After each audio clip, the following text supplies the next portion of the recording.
this so that it actually works. But the theme today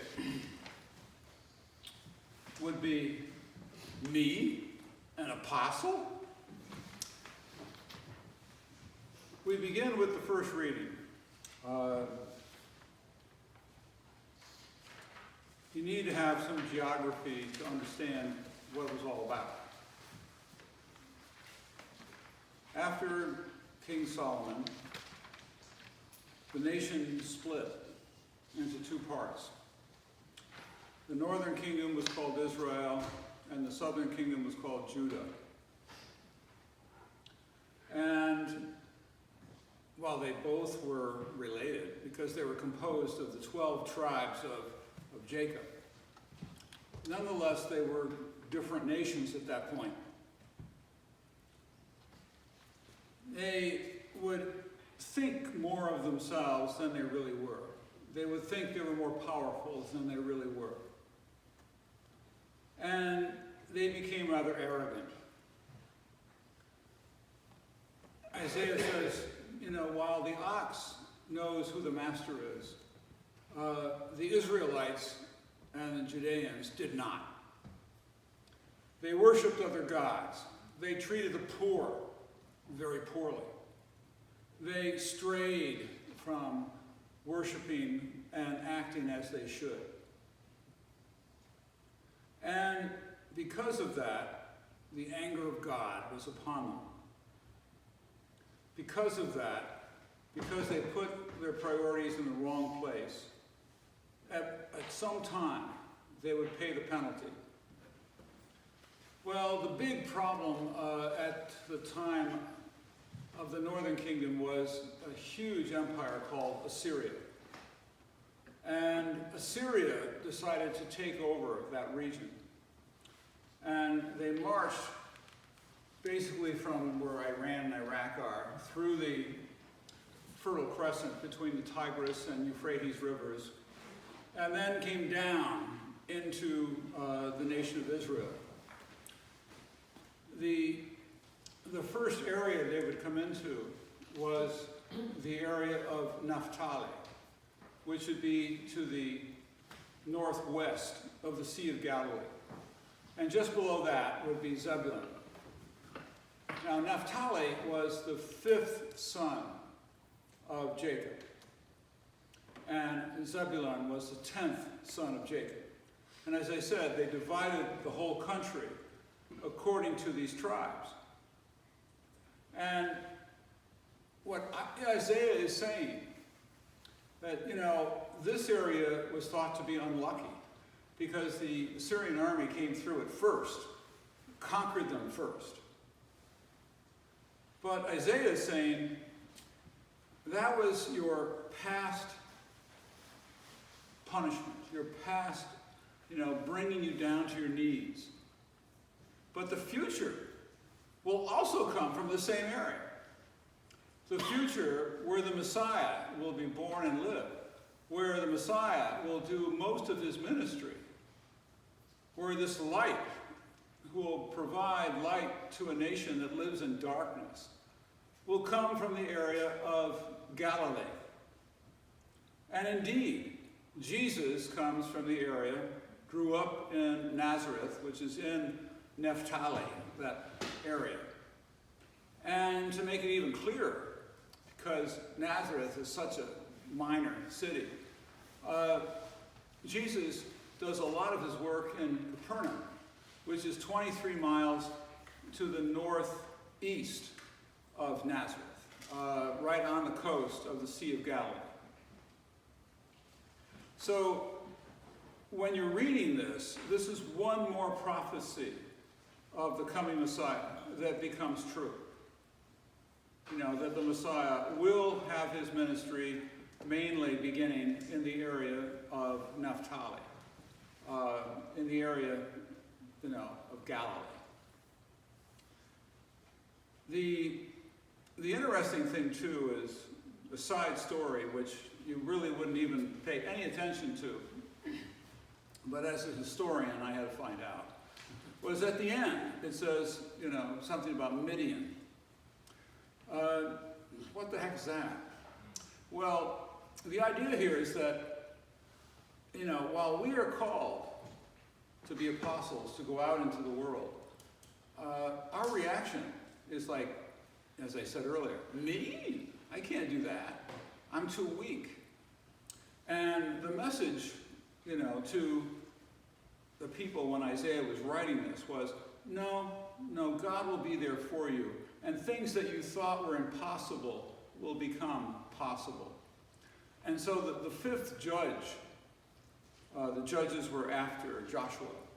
The fifth judge of Israel was a man by the name of Gideon. And the Midianites were a large tribe that were invading the area, or trying to invade the area. And they turned to Gideon, asking for his help. So Gideon assembles an army of 32,000 men. And he speaks to them. He says, if some of you are too scared, because it is a force that we're coming against, you can go home. Well, 10,000 people get up and go home. So now he's down to 22,000 people.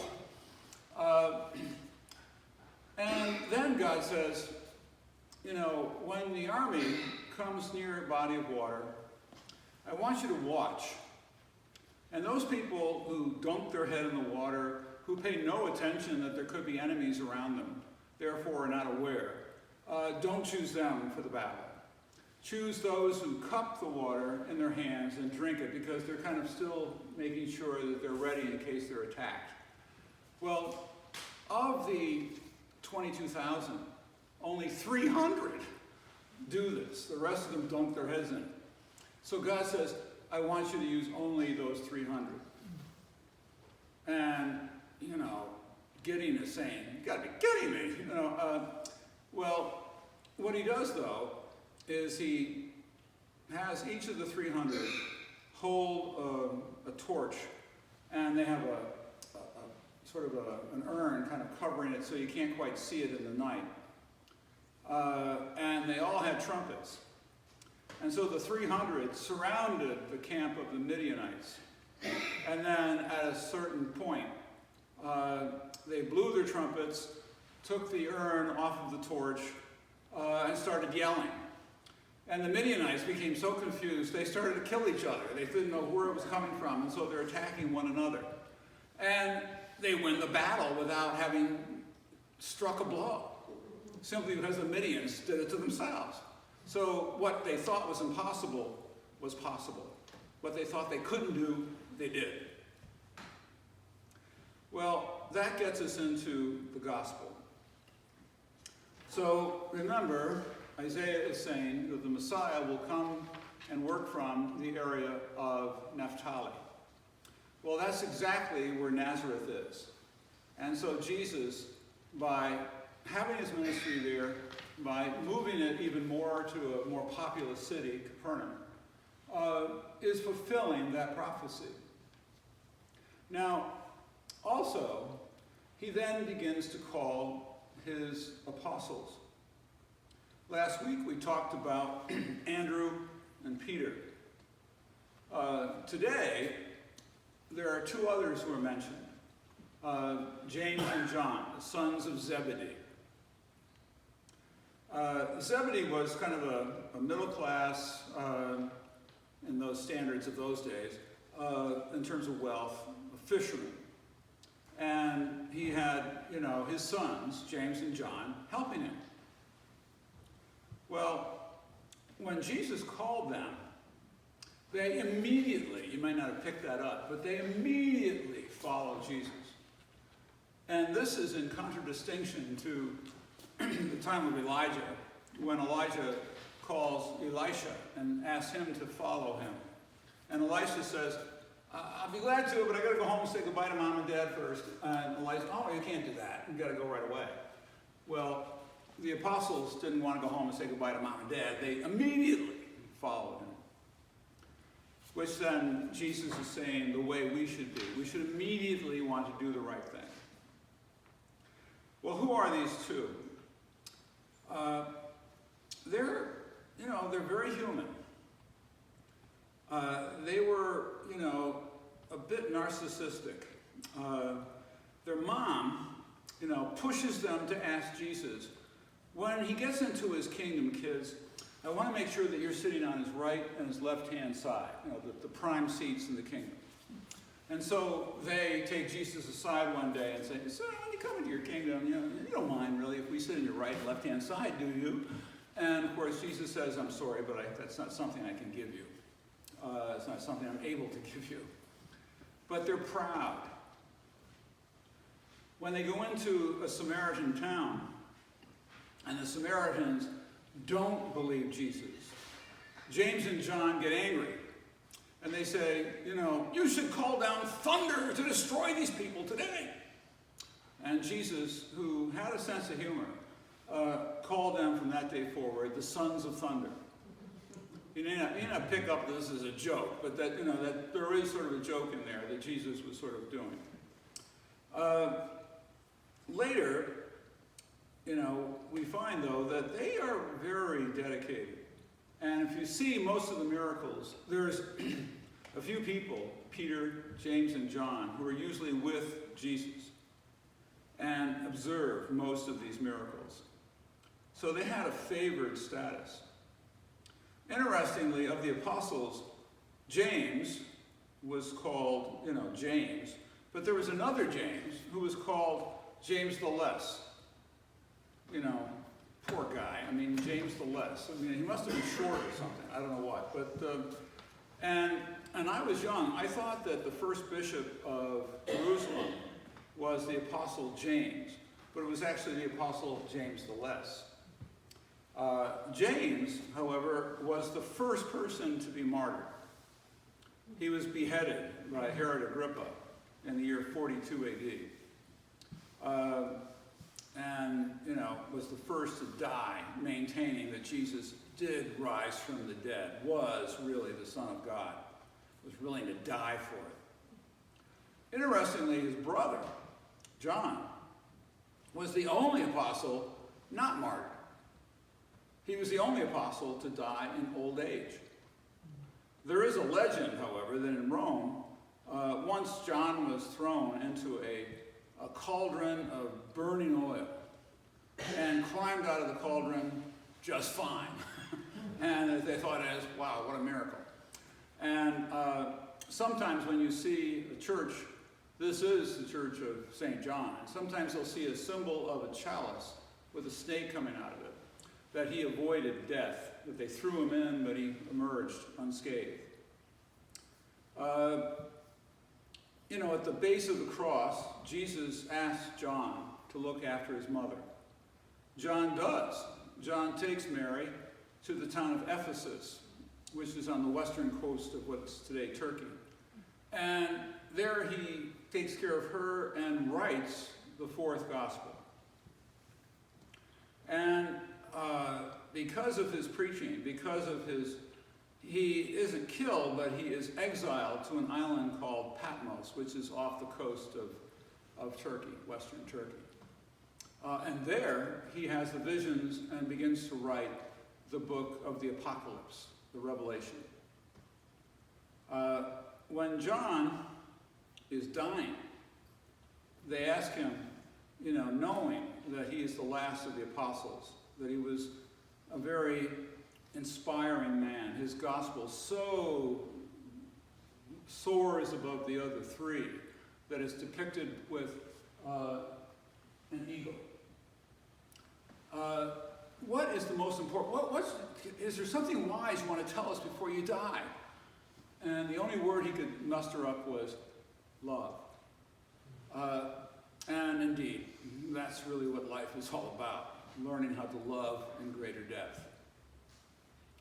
But even when he wrote his gospel, he describes himself in the gospel as the beloved one, as if the other 11 weren't.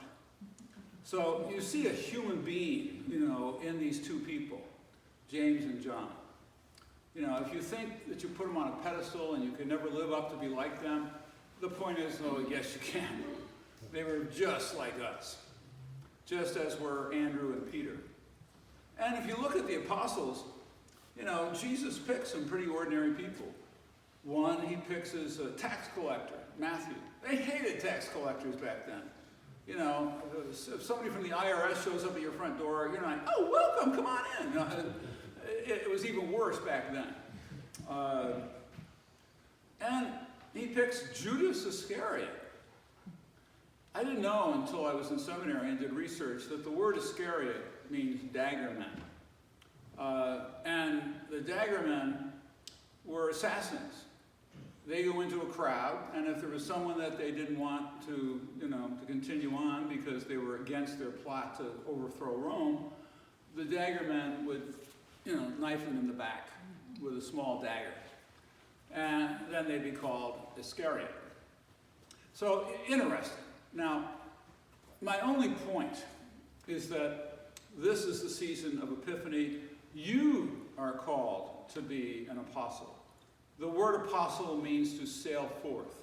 So you're supposed to sail forth out of this church into the community to try to, show people how lovely you are, how much you love one another, and therefore impress them with that love to know what the real meaning of life is.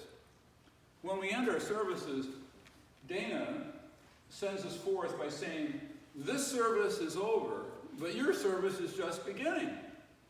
How true that is, that you as an apostle are sailing out into the world. Hard work, which is then why you come here to be bolstered up. You need the love of one another, the community of St. Mark's. You need that kind of feeding of understanding the scriptures and how they apply to your daily life. And that interestingly, books that were written thousands of years ago are still applicable today. So, whether you are visiting someone who was in the hospital, or is in the hospital, or just home from the hospital, bringing them a meal perhaps, whether someone is really mean to you and says something kind of insulting, and you're trying to be assertive but not return kind of the wrong thing with the wrong thing. You're not trying to be insulting, but defending yourself directly. Whether you are at home and all of a sudden, people come to visit and they don't want to go to church, but you do. And you come and they're still at home, sleeping. You're being a light to them, saying, look how important this is. You think I wouldn't want to be home here in bed with you, and having corn muffins but I still come to church because I need that. This is how you can be a light. This is how you can be a light. So Jesus was a light to the nations. Jesus was a light shining in the darkness of the world he came into. Our world is still pretty dark, so it needs an ongoing light. And you as Christians, as being people like Christ, need to be that light. I wish you well. Amen. Amen.